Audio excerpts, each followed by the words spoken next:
Bonjour à tous, édition spéciale sur France 24 et France Info. Des explosions cette nuit en Iran. Israël a mené des frappes préventives sur le nord-est de Téhéran et déclare l'état d'urgence. L'opération militaire durera autant de jours que nécessaire, indique Benyamin Netanyahou. Bain de sang sur les marchés crypto. Et oui, comme vous le voyez, suite aux attaques d'Israël, eh bien, le marché crypto est en sang et on va voir ensemble, eh bien, quels sont les impacts possibles pour nous, hein, sur les crypto-monnaies, sur le marché des cryptos. Donc, on va voir ensemble les conséquences financières donc de cette frappe. Les indices actions, les contrats à terme sur le SP500 ont chuté d'environ 1,5% et le Nasdaq 1,7%.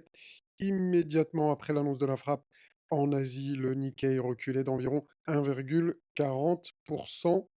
Le pétrole et les matières premières, le baril de Brent a bondi de 5-6% lors de la nuit, atteignant environ 73 dollars et s'est encore apprécié pour atteindre 75 dollars ce vendredi matin. L'or a grimpé de près de 1% à un plus haut de plus d'un mois, donc à environ 3420 dollars l'once.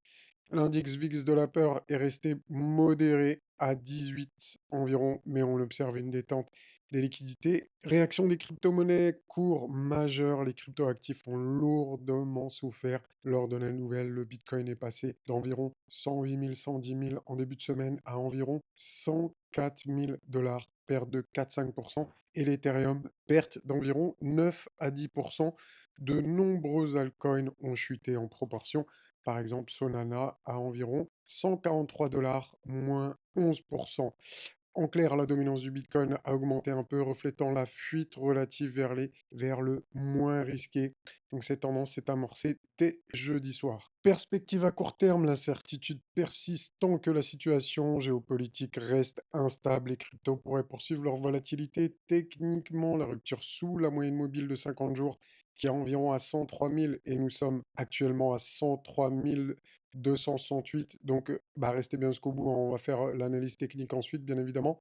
Ouvre la voie à de nouvelles ventes. En revanche, si le conflit se stabilise, les capitaux pourraient remonter sur les actifs à risque. On surveillera également eh bien, les corrélations. Déjà, la corrélation inverse BTC pétrole s'est accentuée avec un ratio de moins 0,65.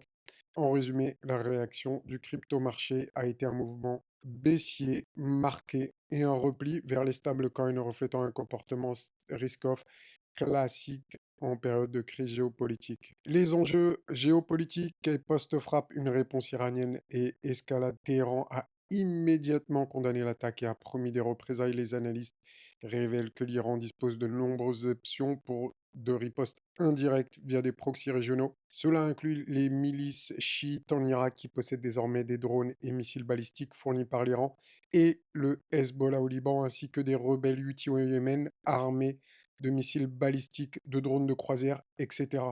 Ces groupes pourraient viser des intérêts israéliens et potentiellement des forces US dans la région pour frapper les alliés de Tel Aviv.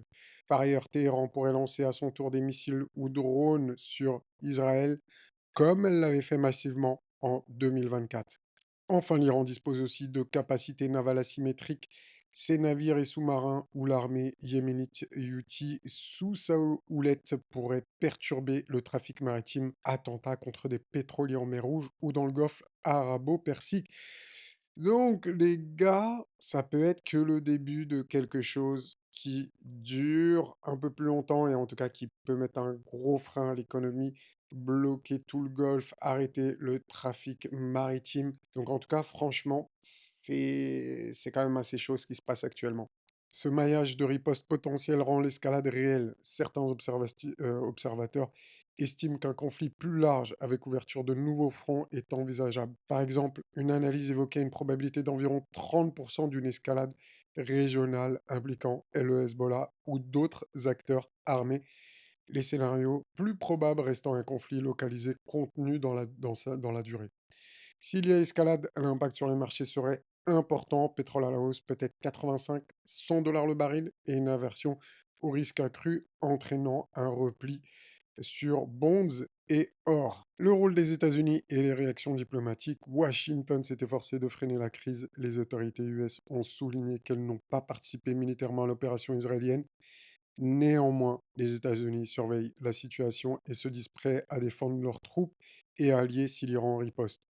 Le président Trump a tenté d'encourager une issue diplomatique tout en maintenant une posture ferme. Dans l'immédiat, le Pentagone a préparé des mesures de contingence, évacuation de civils, déploiement naval en Méditerranée et dans le Golfe. L'ONU a appelé au calme, manquons ici de citation directe, mais le Conseil de sécurité pourrait se réunir. Par ailleurs, certains pays du Golfe et relais traditionnels, Oman, Qatar, cherchent à désormais à désamorcer la crise. Oman, notamment, a joué un rôle de médiateur de longue date entre Washington et Téhéran et co-organisé des pourparlers nucléaires prévus à Muscat. Scénarios et risques régionaux, deux tendances principales sont discutées en cas de résignation à l'escalade. La guerre pourrait s'étendre, par exemple avec le front libanais lié au Hezbollah, insurrection en Syrie, Irak, déstabilisant fortement la région. Cela augmenterait fortement le risque pour les marchés, inflation importée, grande hausse du pétrole. En revanche, un scénario d'apaisement reste possible après la frappe initiale et de nouvelles menaces. Des messages conciliants du pouvoir iranien annonçant l'affaire close pourraient calmer les marchés. J'ai un peu du mal à y croire personnellement. Peut-être que je me trompe, j'en sais rien. Hem, mais ça me semblerait bizarre qu'il y ait aucune réponse. Notamment, le guide suprême iranien a précédemment déclaré qu'aucune escalade n'était envisagée, ce qui fait rejaillir les prix pétroliers après l'opération précédente. Mais là, je pense qu'il y a un petit couac. Bon, sait-on jamais, mais dans le meilleur des cas, si l'Iran choisit la retenue, on s'attendrait à un retour relatif au statu quo dans les semaines suivantes, donc à un retour partiel des marchés actions. En résumé, le risque d'un conflit élargi n'est pas nul. L'Iran dispose de multiples moyens de représailles. Les États-Unis et les intermédiaires diplomatiques tenteront de désamorcer la crise pour éviter une guerre ouverte. À court terme, cependant, la prime de risque régional a été déjà pénalisée dans les actifs à risque et dopé les actifs refuges. Or, pétrole, stablecoin. Un élargissement du conflit prolongerait cette pression, notamment sur le prix de l'énergie, tandis qu'un apaisement permettrait probablement un reflux de la volatilité sur les marchés. Donc voilà un peu pour l'actualité. Si vous regardez le cours du Brent, il est en pleine explosion. D'accord. Donc là, on est en train de dépasser les 75 dollars. Donc là, je suis en 1 heure. On voit bien l'accélération énorme qu'on a eue sur le pétrole. Et de l'autre côté, on a eu une grosse chute du Bitcoin qui est revenu au niveau de sa Magic Box et qui est en train de nous faire des petites boules bleues, là, une petite grappe en 1 heure. Donc en 1 heure, enfin, c'est du 1 heure, hein, c'est pas du journalier, bien évidemment, mais c'est possible qu'on ait une petite stabilisation au cours de la journée avant de faire quelque chose de plus, avant de reprendre une tendance baissière. En tout cas, c'est ce qu'on verra. Bon, si on parle d'analyse technique sur le Bitcoin, donc on va se faire du Bitcoin, on va se faire aux heures. Le risque ici pour le Bitcoin, en tout cas pour ma part, donc le risque, ça serait de nous faire une figure de retournement ici, une épaule, tête, épaule ici, et là, on irait beaucoup plus bas sur les crypto-monnaies. Donc le risque pour moi, ça serait de revenir ici, sous cette poche de liquidité. Donc pour moi, le risque, hein, ça serait de revenir complètement chercher cette liquidité avant peut-être de tenter un rebond.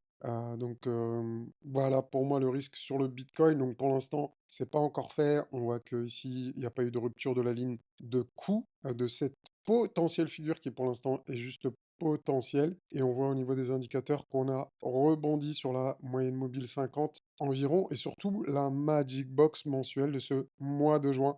Donc on va voir, est-ce que le Bitcoin va réussir à se maintenir ou est-ce qu'il va s'effondrer? Je pense aussi que ça va, être déterminé par, l'actualité géopolitico, militaro du Moyen-Orient. Vous aurez compris le truc. Donc pour l'instant, on avait vu, tout à l'heure qu'il y avait eu des petites boules bleues en 1 heure, ce qui nous a fait, des petits rebonds, mais vraiment des petits rebonds, hein. Et donc là, on va voir si le risque, en fait, c'est que, bah, s'il y a une escalade, et sincèrement, je pense pas que ça va s'arrêter comme ça m'étonnerait. Je pense que l'Iran va répondre pour ma part, à mon avis, c'est mon avis. Et donc dans ces cas-là, on pourrait venir chercher, enfin rupturer cette ligne de coup, valider cette figure de retournement, aller chercher déjà le S1, ça me semble un minimum syndical voire ici aller chercher cette zone de liquidité ici et dans un cas extrême, carrément aller chercher le support 2 mensuel. Ce qui me semble un petit peu trop éloigné de cette, liquidité ici. Mais pourquoi pas? Pourquoi pas? Donc à voir. En tout cas, il y a quand même un risque ici sur les marchés financiers. On va aller voir au niveau de Other versus BTC, donc la dominance du Bitcoin versus les autres, qui malheureusement ici est en train de continuer sa tendance baissière. Donc les altcoins prennent cher et pour l'instant, pas de signe de retournement à court terme ici, toujours en tendance, en forte tendance baissière même ici sur les altcoins. Vraiment pas de signe de rebond, malheureusement. On va aller voir du côté d'Other. Other qui nous avait fait une petite figure de retournement, même ici, hein, on avait vu une épaule tête-épaule. Ensuite, on avait eu le breakout, on avait eu un biseau descendant qui est une figure de continuation haussière. Et là, malheureusement, en fait, ça commence à sentir le roussi. Ouais, on était très très bien parti, mais malheureusement, la situation géopolitique là nous a complètement retourné ici. Le risque, c'est quoi? C'est ici, si on casse le bas de cette épaule droite, eh bien, toute cette configuration qui était haussière sera complètement.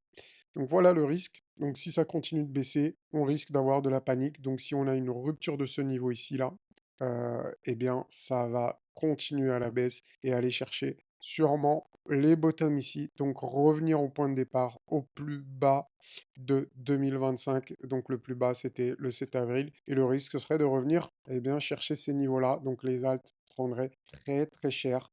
Certaines feront des plus bas, tandis que d'autres reviendront sur des supports majeurs. Donc pour les plus fortes, voilà le risque en tout cas pour ma part, c'est mon avis, c'est mon analyse.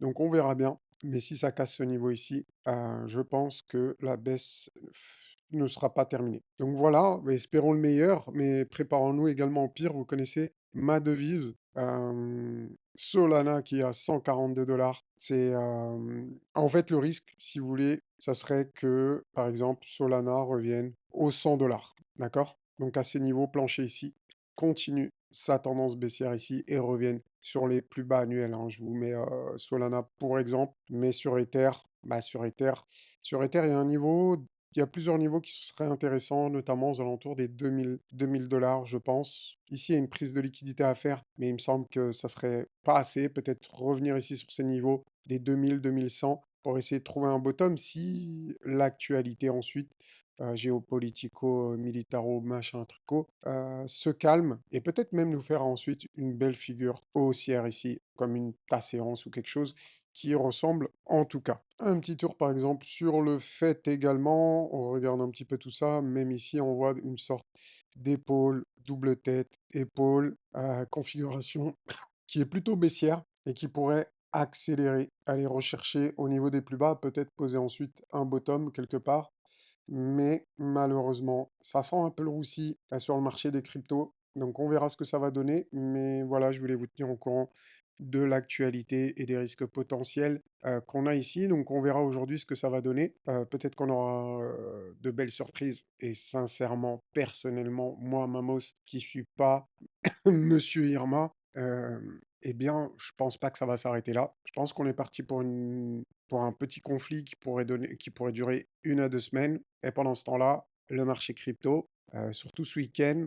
Donc, on va voir déjà la réaction des marchés US. Donc, à 15h30, ce que ça va donner. Mais il pourrait y avoir des sell-off, surtout sur les altcoins qui prennent très très cher pendant ces périodes-là. Donc, par exemple, hein, je vais pas prendre, je vais prendre par exemple l'exemple de FET, qui on voit qu'il y a une configuration un peu baissière ici. Mais en cas de sell-off, on pourra avoir quelque chose comme, ouais, je serais pas étonné de voir du moins 60%, des choses comme ça, revenir à des prix vraiment très très bas, au plus bas annuel sur certaines altcoins. Donc voilà, c'est mon avis. Vous en faites ce que vous voulez.